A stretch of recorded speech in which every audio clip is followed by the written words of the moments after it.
Hi everyone, Earthany Tano here, the internet's busiest music nerd, and it's time for a review of the new Weatherday album, Come In. This is the new semi-breakout album from Swedish music project Weatherday. And I say breakout because this record has stirred quite the commotion in the underground music community, mostly within the realms of lo-fi and bedroom pop. And from what I can tell, the buzz is not due to some celebrity endorsement or a major label deal. It seems pretty organic, with many fans hailing this album as an artistic feat for DIY. Whatever SPUTNIK, the mastermind of Weatherday, is doing, it's really striking a chord. They're not working with an unfamiliar mix of genres though. There is certainly some indie rock going into this record, some noise pop, some emo. Occasionally all of this is enhanced with some great background vocals, pianos, some samples, or even electronics. And the whole recording is as lo-fi as a motherfucker. If you're the kind of person who might avoid a Neutral Milk Hotel album or a Microphones or a Mount Eerie album because there are too many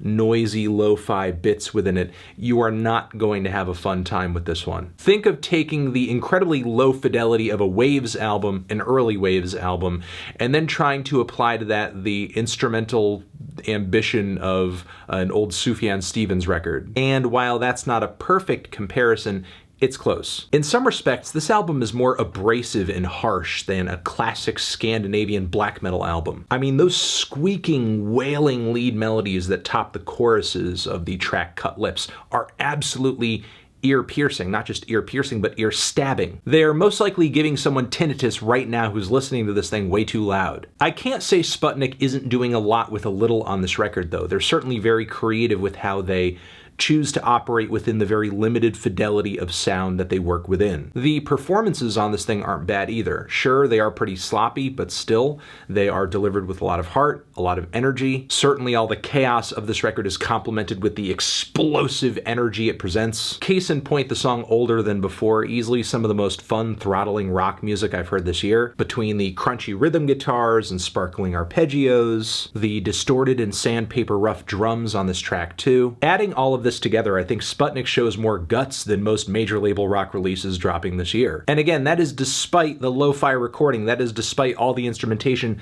sounding so claustrophobic it's like it's been squeezed into a drain pipe. And I'm not exactly sure what's causing that. Obviously it's intentional, but is it because everything was recorded too loudly? Was it all done in post? I'm not sure. Either way, the whole thing sounds like if you were sitting comfortably in your living room on the couch, but every other piece of furniture around you was on fire. In that respect, Come In isn't too different from the early works of, let's say, Car Seat Headrest. And even though I think most of the similarities between Weatherday and Car Seat Headrest end with their low-fidelity recordings, I have no doubt this album is thriving because of the demand that projects like Twin Fantasy, as well as Teens of Denial, have created. Not just for rock music that's lo-fi, but lo-fi rock music that's also thematic, as well as ambitious and conceptual. In some ways, Come In is like lo-fi's answer to the rock opera, as this record features 10-minute songs, melodic reprises, as well as tragic lyrics. Car Seat Headrest isn't the only comparison I'd like to make in this review, though, because I'm seeing other artistic parallels with the likes of early Conor Oberst, whether that be super early Bright Eyes or Commander Venus, some 90s emo, maybe even some more melodic cuts from the Husker Du discography, and most certainly Phil Elverum.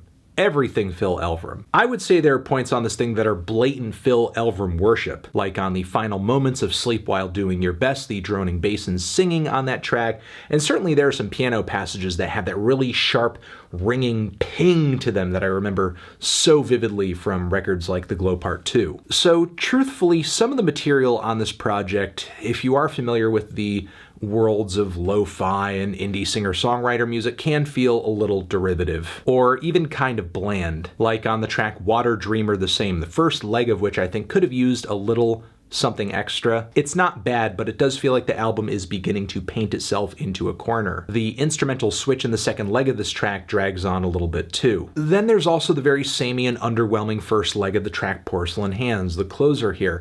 I do love that the main theme melody of this record that pops up also on the intro comes back for a grand finale, but the washed out vocals and guitars that have little to no flavor, or rather have lost their flavor by this point on the project, aren't doing any favors for this thing thing being the closing track. However, the majority of songs on this record, if you can get past the lo-fi production, or even enjoy and appreciate what Sputnik does with it, then and only then I think you'll find Come In to be pretty catchy, anthemic, ambitious, and emotionally compelling. The first two tracks on this thing are fantastic, a great tone setter for the record.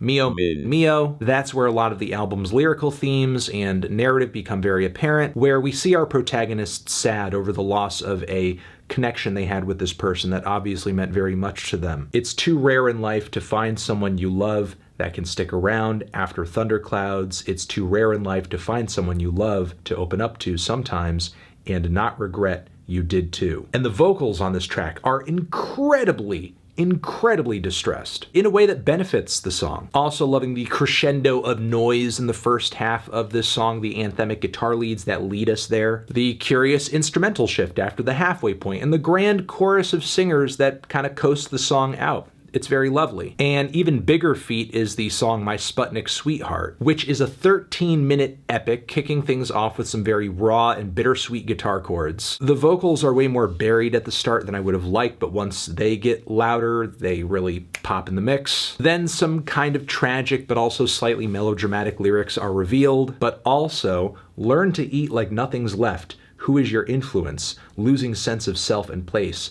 Asking who. I love the way the first leg of this track builds up into this swaying, heartbroken spiral of sadness. Still on this same track, we transition very nicely into some plucky acoustics and gorgeous vocal harmonies. Electric guitars then bring the music to another punky rush backed with all these crashing drums. Then some of the most unhinged vocals on the entire record, some of the harshest noise on the entire record. And at this point, we're only in the middle of the track. There's still 6 minutes or so to go, each one of them more thrilling than the last. I also love how Embarrassing Painting serves as a very necessary, somewhat mellow and woozy cool down moment. A palate cleanser that really shows that Sputnik is paying very close attention to how all of these tracks flow into each other. As long as I'm mentioning highlights, there's also Agatha, You're Being Dramatic, which features some gorgeous, forlorn choral vocals, singing some very high notes over crunchy guitars, more rough sandpaper drums. I really appreciate the change in instrumental palette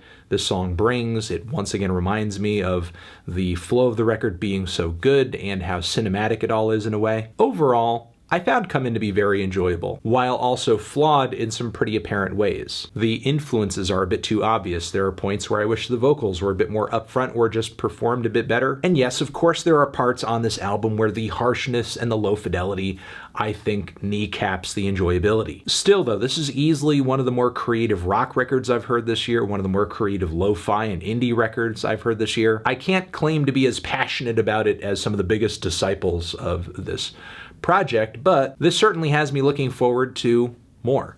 I'm feeling a decent 2 strong 7 on this one. Transition, have you given this album a listen? Did you love it? Did you hate it? What would you rate it? You're the best, you're the best. What should I review next? Hit the like if you like. Please subscribe and please don't cry. Hit the bell as well. Over here next to my head is another video that you can check out. Hit that up or the link to subscribe to the channel. Anthony Fantano, Weatherday, come in forever.